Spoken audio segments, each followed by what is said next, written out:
আজ বাড়িতে আসতে না আসতেই মা বলছে, এই মেথি শাকগুলোর কিছু কর, নইলে আমি কিন্তু চচ্চড়ি করে দেবো। আমি জানি যারা বাঙালিরা, সেই সব ছেলেমেয়েরা বুঝতে পারে যে ঘরে যদি কোনো সবজি পড়ে থাকে বা সেটা ইউজ না হয়, সেগুলো মিলিয়ে একটা চচ্চড়ি বানিয়ে খাইয়ে দেবে। আমার তো একদম খাওয়ার ইচ্ছে নেই। আর এই মেথি শাকের পেছনে পড়ার আরও একটা গল্প আছে। বাজারে যেতেই মায়ের পালং শাক খুব পছন্দ, কিন্তু আমার ভালো লাগে না।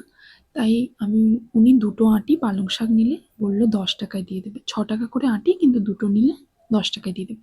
তাই আমার মা বললো তাহলে আমি পালং শাক দুটো নেব। এবার আমার তো দেখে মাথা খারাপ, কারণ 2 দিন পালং শাক খেতে হবে, আমি পারবো না। তাই আমি মাকে বললাম যে তুমি মেথি শাক নাও, আমি মেথি শাকের পরোটা বানাবো। তাই মানিয়েছে, কিন্তু এখন বাড়িতে এসে আমি আর বানাই না, 2-3 দিন ফ্রিজে থেকে গেছে। এবার বলছে তুই বানাবি না বানাবি না। তাই চচ্চড়ির নাম শুনেই আমার ভয় লেগে গেছে। আমি বলি না, আমি মেথি শাকেরই পরোটা বানাবো। তাই মেথি শাক, তার সাথে আটা, আজওয়ান, নুন, হলুদ, লঙ্কার গুঁড়ো দিয়ে লাস্টে সাদা তেল দিয়ে মাখিয়ে রেখে দিয়েছি। এবার সাথে খাওয়ার জন্য একটা তরকারি তো বানাতেই হবে। তাই ফুলকপিও ছিল, ফুলকপির একটা হালকা তরকারি টাইপস বানিয়ে নিয়েছি। মেথি শাকের পরোটাটা খুব সুন্দর হয়েছে, কিন্তু হ্যাঁ, আমি শাকের পরিমাণটা অনেক বেশি দিয়েছি যাতে আমাকে চচ্চড়ি না খেতে হয়। তোমরা চাইলে কম করেও দিতে পারো। আর ফুলকপির তরকারিতে কিছুই না, আমি জাস্ট জলে ভিজিয়ে রেখেছিলাম শুকনো লঙ্কা, কাজু কাজু বাদাম, জয়িত্রী আর পামকিন সিডস, আর পেঁয়াজ, আদা, রসুন, গোলমরিচ, লবঙ্গ, স্টার এনিস, দারুচিনি, এগুলো একটু ভেজে মিক্সিতে পেস্ট করে নিয়েছি।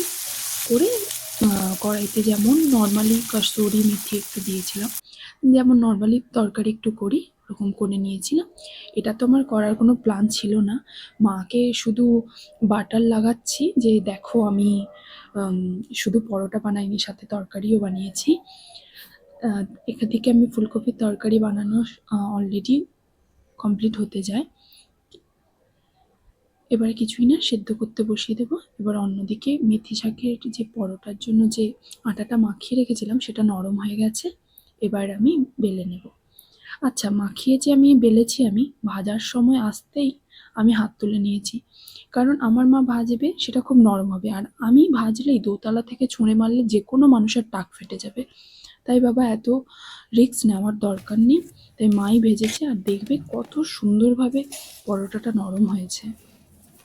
আমিও খেয়ে ফেললাম, একটু আচারও নিয়েছিলাম। আপনারাও এরকম বানিয়ে খান, সুস্থ থাকুন। আজকের জন্য বাই বাই।